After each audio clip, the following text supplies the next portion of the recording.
All right, once again, if I could have everyone's attention, we're joined now in the Media Center press conference room here at Kansas Speedway by the winning team of the 15th annual Kansas Lottery 300. Of course, that would be Kyle Busch, driver of the number 54 Monster Energy Toyota, as well as Steve D'Souza, Executive Vice President of Xfinity and Development for Joe Gibbs Racing, and crew chief for today's race for this 54 crew, Chris Gale. Kyle, start with you. Big race. You hit a couple milestones with this one, your 75th career Xfinity win, and what was your 200th Xfinity start for Toyota Racing. But it didn't come easy battling your teammate down the stretch. You had to fight off the 20. You two were going back and forth. Talk a little bit about that battle with Matt and what you were able to do to ultimately fend him off there at the end. Yeah, it was a fun race. I thought early on Matt was obviously really, really fast, and I just didn't have enough to hang with him at all there in the beginning stages. But there towards the end, we were loose all day, so we just kind of kept tightening up. And then there towards the end, I think that helped us, and we got our balance a lot closer, a lot sooner than Kenseth was able to, or he looked like he kept getting a little bit loose and being free. So, we just drove it for all it was worth there the last little bit, and fortunately we had enough. We were able to beat Matt. He was the class of the field. I'm sure he's not pleased, but to put this 54 Monster Energy Camry in victory lane with these guys and this team, and it means a lot to us. Every one of them does, even though it's the 75th one. It still means more to Chris Gale. This is what, 4 for you, right? 5? 6 this year. Okay, well, yeah. Never mind. He's got a lot more than I thought, so he might be getting tired of it too. Who knows? But no, it's just a true testament to everyone at Joe Gibbs Racing and what kind of equipment these guys put out, and how much fun it is to drive, and the results we get. And Chris, that most recent win for you didn't come without its share of adversity. Late in the form of the 20 car, but early on pit road, and then again, having to come back down from some collateral damage in that wreck there with the 10 and the 90. Just talk a little bit about how you guys, Kyle and your entire crew, were able to overcome all that and come out on the winning end of this. Yeah, that's really big. I think if you look at it, obviously the pit road speeding penalty, we had to go to the back there, came back, took left side tires, and you basically start all over again. And I think Kyle did a great job of, once you do that, he's going as hard as he can. We kind of looked at the fuel situation we're in, and it kind of changes your focus. At that point, you can be pretty aggressive on strategy, whatever it takes to try and get back to the lead. And if it doesn't work, guess what? You're going to be in a better situation than you were. So we kind of let us change focus a little bit there. And when we were able to, take those left side tires, get caught up on fuel with everybody, knowing everybody's going to come back in and at most take right sides again, and then we would be even on tires, we were able to get the lead again. And Kyle did a great job of, holding off Matt in the 2 car there for those laps, and that was the difference, and then, okay, we think everything's in position, get that caution, then run over that piece of debris, knock a hole in the right side nose, and it's like, oh man, okay, I got to get this fixed. It's a big hole in the nose, but you don't want to give up the lead, coming off pit road there, that could be the end of the race, So then we fell back to 7th, trying to fix the nose. Thankfully, Kyle stuck with it, gave it everything he had, and it was, the great restart was the difference. And then the balance was close enough to finish it off, And Steve, for you, very strong Xfinity program that you're heading up there at Joe Gibbs Racing, and we mentioned Milestone Day both for Kyle and Toyota. Talk a little bit about how important he and Toyota have been to that development of the JGR program, and just to expand on the strength of the program that you guys have right now. Well, I think obviously starting with Toyota, it's a huge asset to have them behind us and the Camry behind us, and they've been true partners, and we so much appreciate everything they're doing for us. Of course, Kyle comes and really, really helps benchmark our program, helps us balance where we are, gives us an idea of what we need to work on, and has been a great partner, also a true friend for a good number of years now running our cars. And we're just thankful that we can gear up to the type of equipment that he can show his skill set. Great race today, phenomenal race for NASCAR and for true professionals. Kyle and Matt going after each other the way they did. For us, I was just talking to Coach, and of course we're nerve-wracking watching this from the outside. I'm sure for these two guys inside, they were having a blast with it, but it's a great partnership. The guys work extremely hard across the board. They work together, all 3 of our teams, and we're just proud of the opportunity we have with Matt, Kyle, Danny, and all the guys that get to drive our car. They're all support us, and they make us look good. All right, with that, we'll go ahead and open it up to the room. Raise your hand. We'll get you a wireless mic. State your name and affiliation. We'll start right there with Bob. We'll work our way around. Bob Hockers, ESPN. Kyle, with kind of the tire strategy that you were going with, would that be applicable to tomorrow, or do you guys, or difference in cars make it much different? Possibly. I think if you had a short enough amount of laps on tires, you might have that ability to be able to do something like that.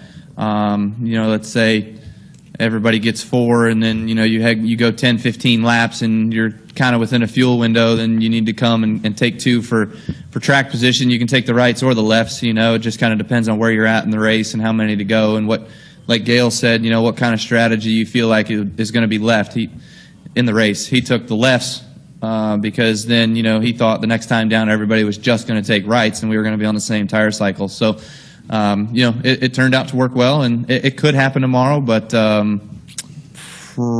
probably not. All right, we'll go left center.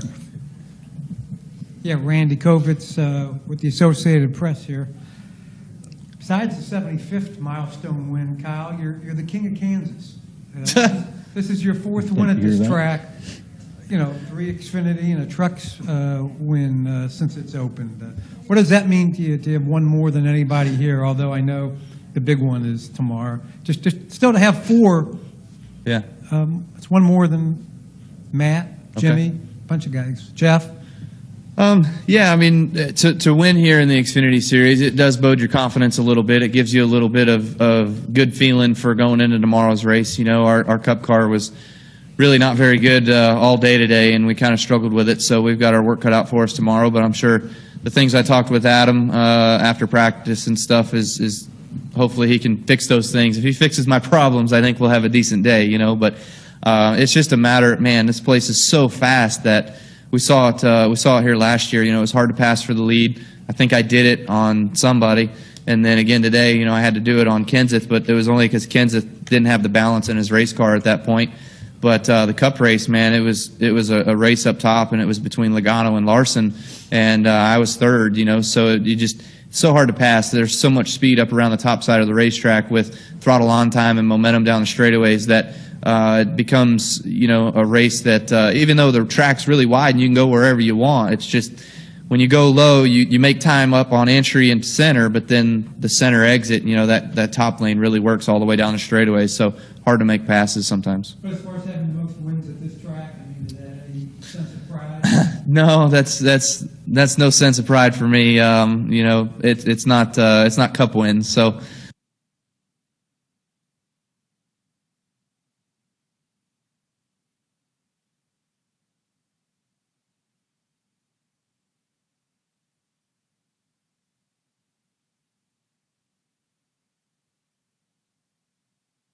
And up to Jared.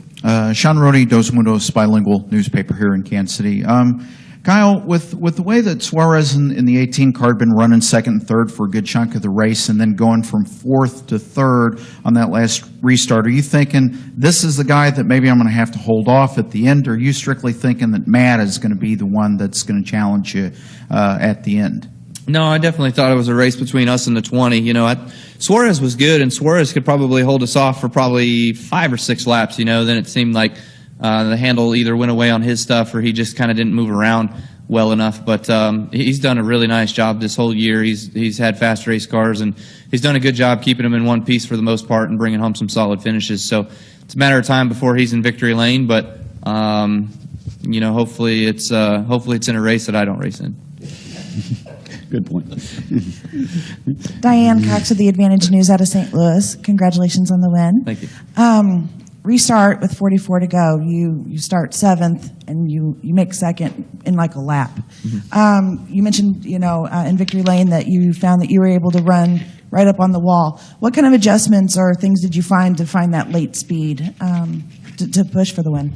Yeah, that restart was interesting because I restarted 7th, and the whole inside lane, we were all pushing bumper to bumper, and nobody pulled out of line. We all made that inside lane go. It had momentum, and the outside lane, it didn't. I don't know if somebody spun their tires, but as soon as it started going backwards, it just went backwards in a hurry. I think it just started fanning out, and it wasn't a good situation for that lane. So when we got to turn 1, I just went to the outside of Kevin and was able to pass Harvick, and then off of 2, I think I got to the outside of the 18, and then just had a run down the backstretch and was in second. But yeah, the outside for us, especially early on in the race, I was making it work pretty good for us, and Harvick was making it work really good for him, and it seemed to get wider and wider and wider as the race went on, and I made some good time up there.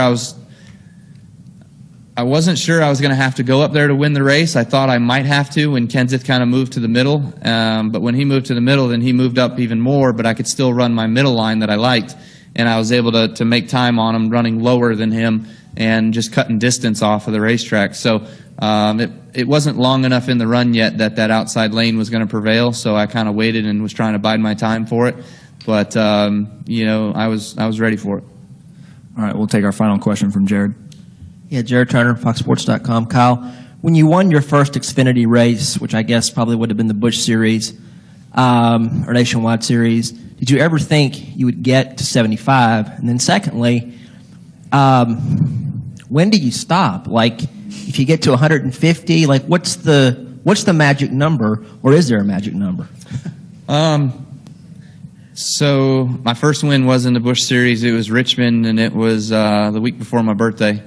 Or 2 weeks before my birthday. I don't remember how the schedule worked out that year, but I should have won a couple before that, but didn't. Won at Richmond, and then I won again at Charlotte a couple weeks later, whatever. But yeah, we're at 75 now. I mean, I don't know. I don't know if you get to 100 and call it good or what you do, but unfortunately, I've been in a good situation with Joe and everyone at Joe Gibbs Racing to race in the Xfinity Series, and if we've got sponsors that continue to want to be on my race car and to go out there and to put a good show on, then I'll continue to do it. It's a job, it's a paycheck for these guys, and it's fun for me to be able to do and to collect trophies, and also just kind of set that mark a little bit higher. Hopefully nobody will ever get it. So did you think you would get to 75 when you won your first one? No, I don't think I ever would have said I'd get to 75. I think I remember Mark Martin at that time was around 40 or 42, when I started, and I was like, that's a lot of wins, and now it's 75, so I'm stretching it. I'm trying to put it out there where it may never be reached again, but if it is ever reached again, then I'm sure that driver will be hated just as much as I am. For the record, I'm voting he keep going. Chris, I'm sure you support that motion as well. Chris, Kyle, Steve, thank you guys for coming in. Congrats on another big Xfinity Series win. Stand up for me.